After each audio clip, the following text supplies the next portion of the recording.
Okay, I couldn't wait till I talked about this tonight. I have to talk about this now. This is huge breaking news, and this is huge. I mean, especially for DC Films and DCEU, and even the CW to a certain extent.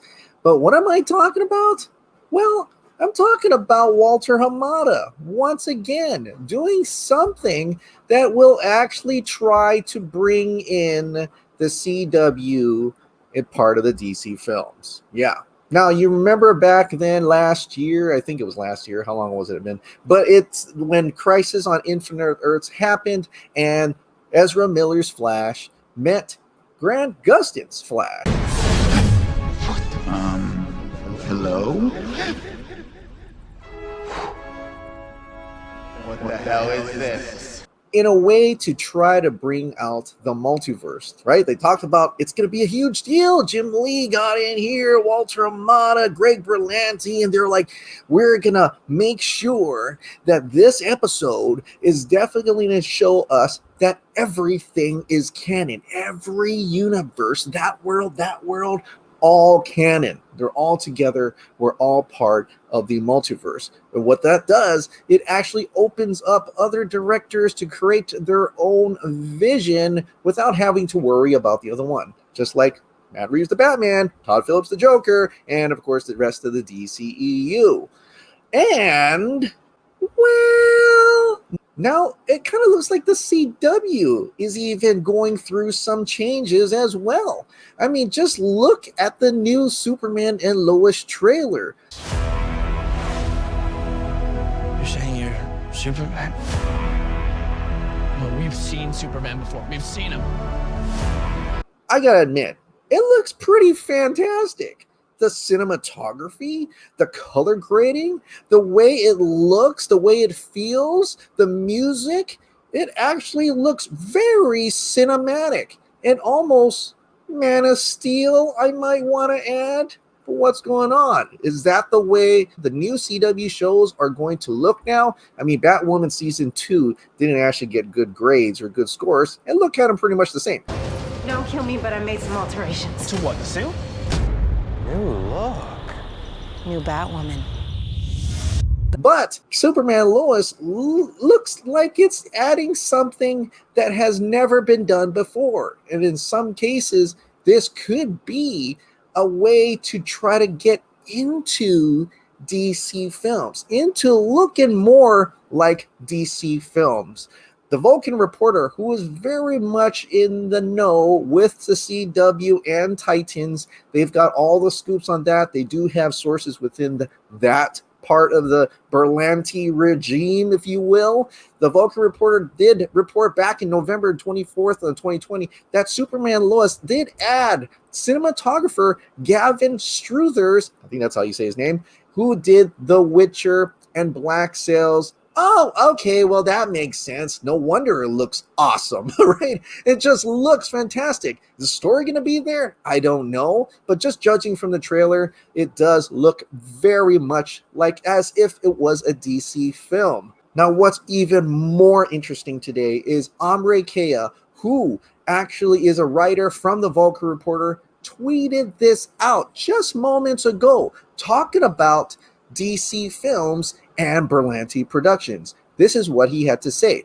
In a Zoom call earlier this month, DC Films asked the help of Berlanti Productions and other DC TV producers when it comes to world building in the DCEU. Are you effing stupid? Characters from DC television series will also be appearing in upcoming movies. The multiverse set up by the CW's Crisis on Infinite Earths has been decided to be canon across basically everything, including the DCEU. Oh my God. Are you serious?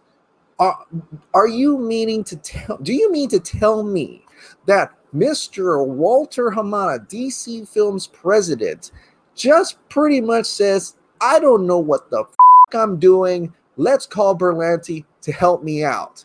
That's what's going on here. He doesn't have a clue on how to handle DC films.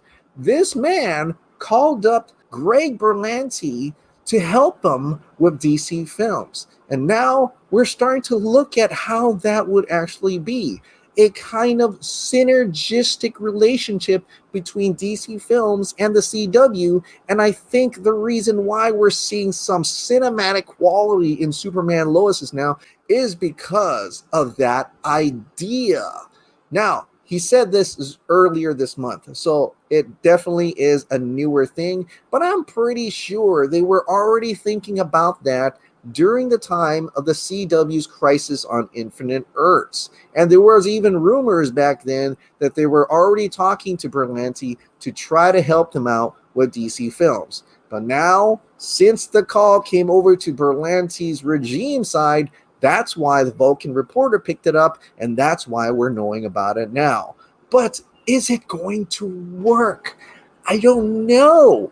It is gonna bring the CW audience over to DC Films, and not exactly vice versa, but it definitely has a synergistic look. But then there we go, the question again. Well, what happens to the multiverse? It's definitely almost looking like the same thing now. They're bringing it all together. What does this do with the Snyderverse? Well, honestly, to me, I think the Snyderverse could still be explored. Restore the Snyderverse over on HBO Max as HBO Max originals outside the realm of DC Films, which is pretty much, the theatrical DC, if you will. So I don't know if I want to get excited or cry about this news yet.